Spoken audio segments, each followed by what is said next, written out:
Okay, let's get into it. We're doing deep dive today, really aiming for, total mastery of the core ideas in machine learning, AI, ML, DL. The goal is to get you up to speed fast so you can confidently follow pretty much any technical chat on the topic. Right, and to get that solid footing quickly, it helps to start with the hierarchy.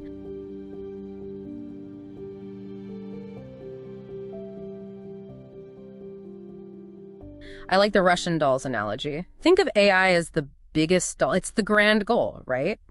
Creating intelligent systems. Okay. Then nested inside, you've got ML, machine learning. That's the main way we're actually doing AI nowadays. Learning patterns straight from data. And the innermost doll. That's deep learning, DL. It's basically a very powerful, sort of sophisticated tool within ML that uses these big, deep neural networks to do the learning part. Got it. So ML is kind of the engine driving progress in AI. And its big contribution is finding these complex patterns, and this seems crucial, being able to generalize them, to apply them to new stuff it hasn't seen. Exactly that. Generalization is absolutely key. And how it learns those patterns, well, that really depends on the data you give it and the kind of feedback it gets. Our mission, to cut through that jargon, we're focusing on the hierarchy, the key trade-offs, and the why behind it all. Exactly. We want to give you that mental map you need for mastering generalization.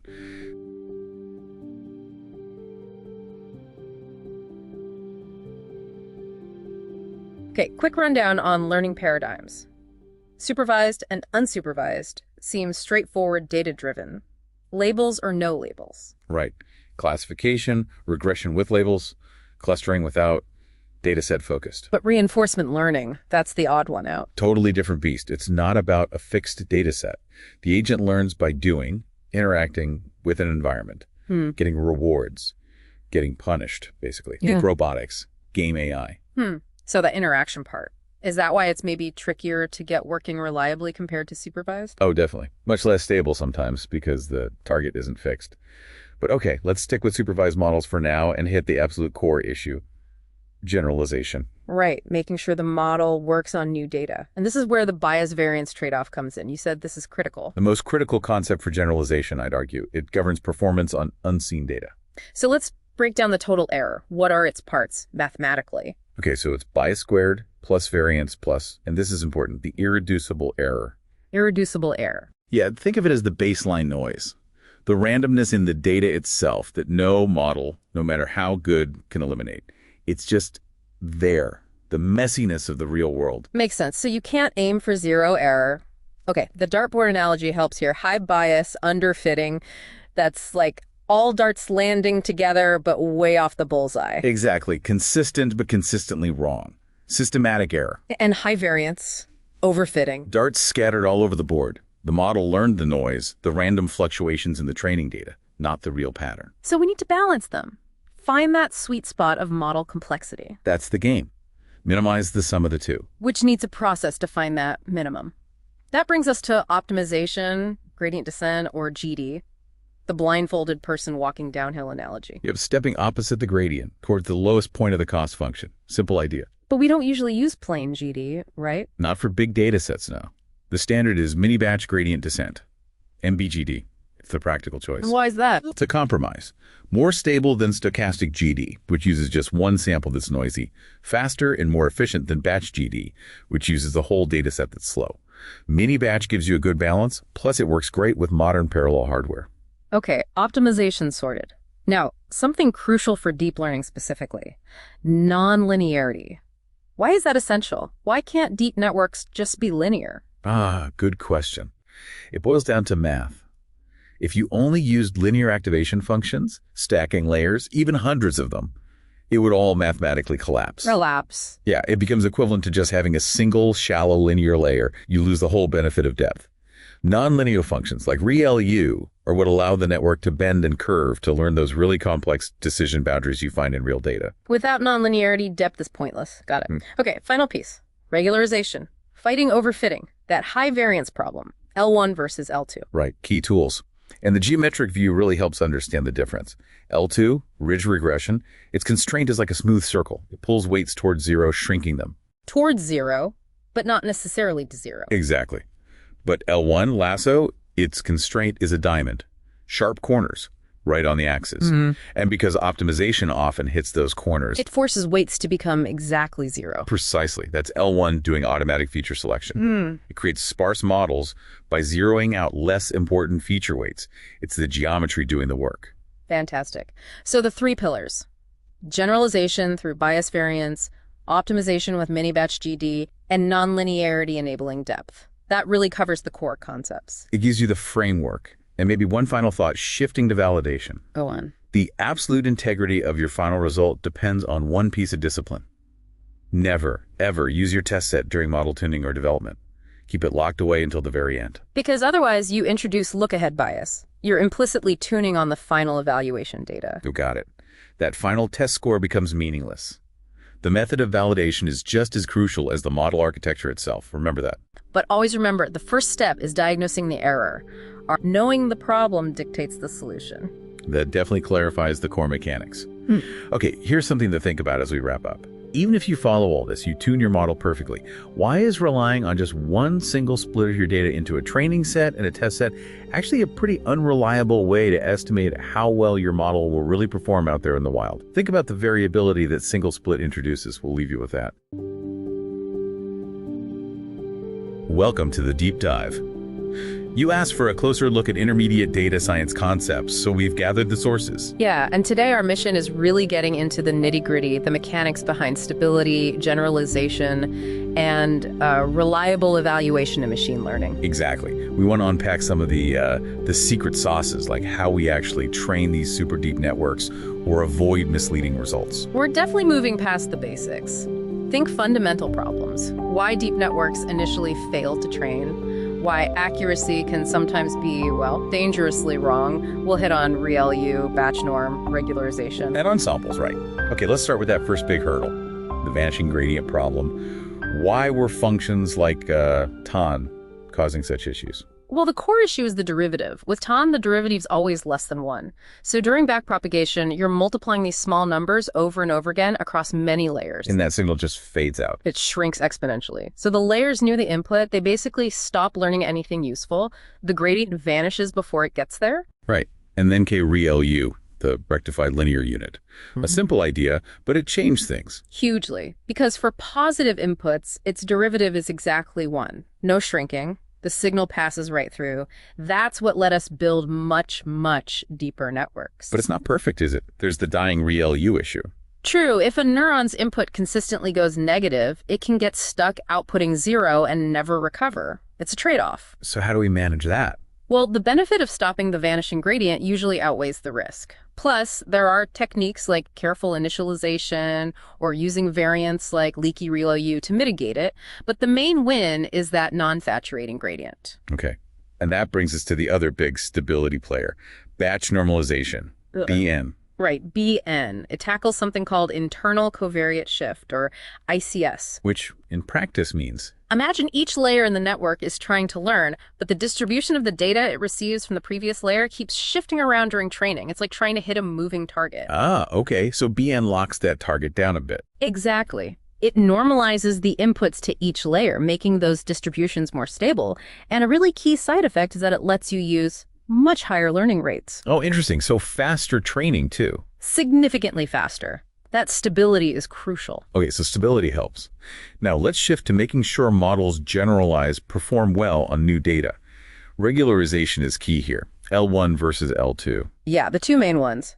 L2, or ridge, penalizes the square of the weights. It shrinks all weights towards 0, kind of gently. And L1, lasso. L1 penalizes the absolute value of the weights. The math works out so it can force weights of less important features exactly to 0. So it does feature selection automatically. Precisely. You'd use L1 if you suspect many features are irrelevant and you want a sparser model, high-dimensional data, for instance. Got it. And in neural networks, there's also dropout. How does that work? Dropout is clever. During training, you randomly switch off or drop a fraction of the neurons in a layer. Why would you do that? It prevents neurons from becoming too dependent on each other, what the sources call co-adaptation. It forces the network to learn redundant representations, making it more robust. So it's like training many smaller networks at once. Kind of. It's like training a huge ensemble of $2 subnetworks that share weights. It really boosts generalization. Now, the crucial bit, trusting the results.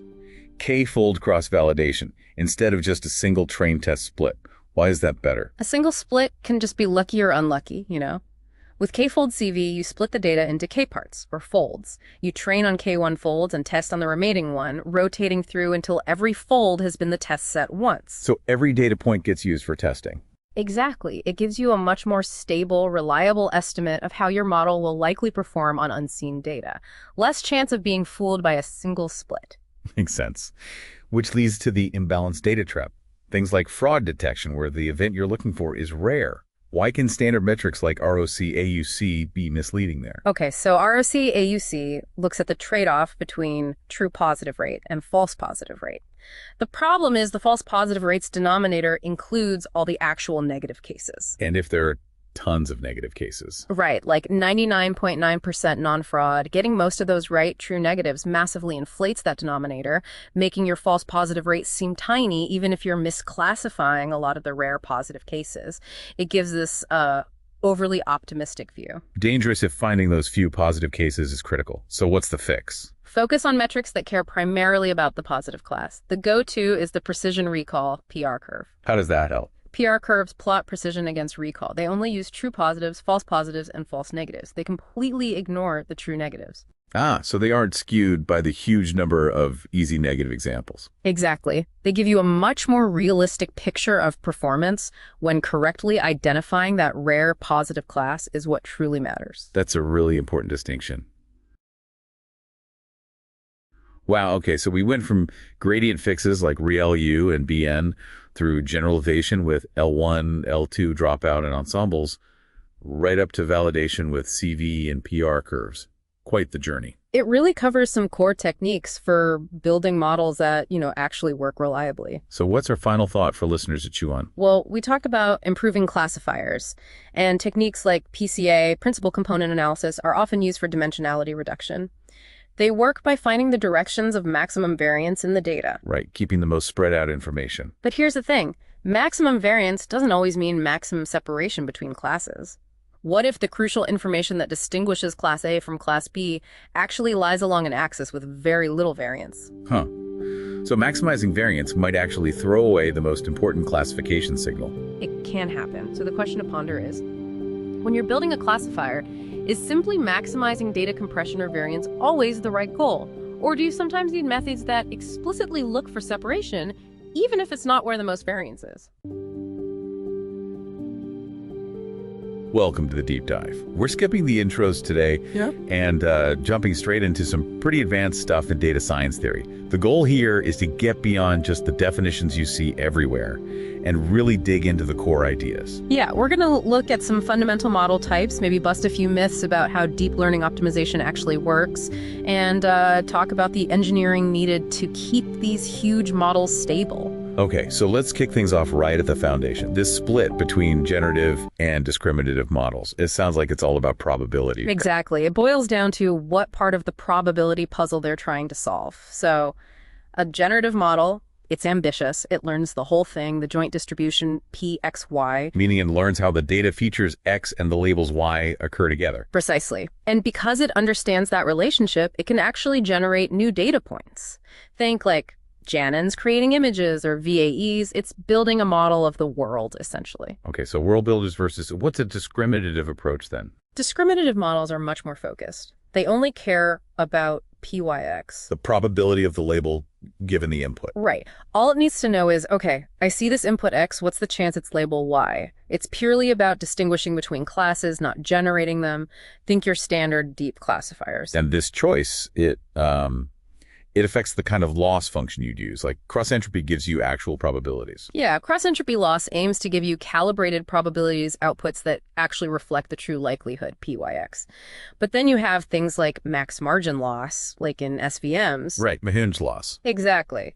That one doesn't really care about probabilities being perfectly calibrated. It's all about pushing that decision boundary as wide as possible, maximizing the margin. So it's sacrificing maybe some statistical nuance for just raw classification robustness. You could put it that way. It's solving a slightly different problem, boundary maximization, not probability estimation. Both useful, just different goals. Okay, that distinction makes sense. But when we actually try to train these deep models, things get messy. Yeah. Which brings us to maybe the biggest myth when I'm training a model. Think of the loss function as this incredibly bumpy, complex terrain you're trying to find the lowest point in. Without batch norm, it's full of sharp cliffs and really unpredictable slopes. You have to take tiny, careful steps, a small learning rate. Okay. Batch norm essentially sands down those cliffs. It improves the mathematical properties like Lipschitzness and gradient smoothness. This lets you take much bigger, more confident steps. So you can crank up the learning rate without the training exploding. Exactly. And that drastically speeds up convergence. It's about enabling faster training by making the loss surface easier to navigate, not primarily about fixing shifting distributions mid-network. Fascinating. So we engineer stability there, but then there's this other thing that seems to break all the rules. Yeah. Double descent. Right. This one's really counterintuitive from a classical stats perspective. Yeah, the idea that test error goes down, then up as the model gets complex enough to fit the data, but then it goes down again when it gets massively over-parameterized. That's the one. It peaks right at that interpolation threshold where the model just fits the training data perfectly. And then, yeah, performance gets better again as you add way more parameters than you seemingly need. Why does that happen? It feels like massive overfitting should just keep getting worse. It's a super active area of research, but the leading idea is that in this highly overparameterized regime, the optimization algorithms we use, like SGD, have an implicit bias. They tend to find flatter minima in that vast loss landscape. Flatter minima, meaning solutions that are less sensitive to small changes in the input. Sort of, yeah. These flatter solutions tend to generalize better, even though the model has enough capacity to memorize every single training point, including noise. So using huge models isn't just okay, it might actually be beneficial because optimization finds better generalizing solutions within them. Wow, okay. That explains a lot about why people use such enormous models. Yeah. Let's shift gears slightly to deliberate engineering for stability. The transformer architecture is a great example, right? Specifically, that scaled dot product attention. Absolutely. That little scaling factor, dividing by the square root of dk, the key dimension, that's crucial. What problem is it solving? Why divide by that specific value? It's all about controlling variance. When you compute dot products between high-dimensional vectors like the query Q and key vectors in attention. Which can be hundreds or thousands of dimensions long. Right. The variance of that dot product scales linearly with the dimension, dkp. If you don't control that, the dot products can become huge. And if those values going into the softmax function are huge. The softmax saturates. It outputs values very close to 0 or 1, and the gradients become tiny, almost 0. Which means the model stops learning effectively. Vanishing gradients. Precisely. So that division by the square root of dk is specifically designed to normalize the variance of the dot product back down to 1, regardless of the dimension. It keeps the inputs to the softmax in a sensible range where gradients can actually flow. Exactly. It's a calculated move, pure variance control, to ensure stable training for these deep attention mechanisms. It's essential engineering. You know, looking back at batch norm, double descent, finding flat minima, and this attention scaling. There's a common thread, isn't there? It's all about deliberately managing or benefiting from the scale and variance of activations and gradients to make optimization work. Yeah, stability seems to be the name of the game, often achieved through these clever, sometimes counterintuitive mathematical tricks or implicit biases. So, building on that idea of stability and how models learn, here's a final thought for you to chew on. Think about catastrophic forgetting. That's when a model trained on one task completely forgets how to do it after you train it sequentially on a second task. It highlights how fragile that learned knowledge can be. Maybe look into some of the ways people try to fight this, things like elastic weight consolidation, progressive neural networks, or even replay techniques. How do we build models that learn and retain? That's a huge ongoing challenge.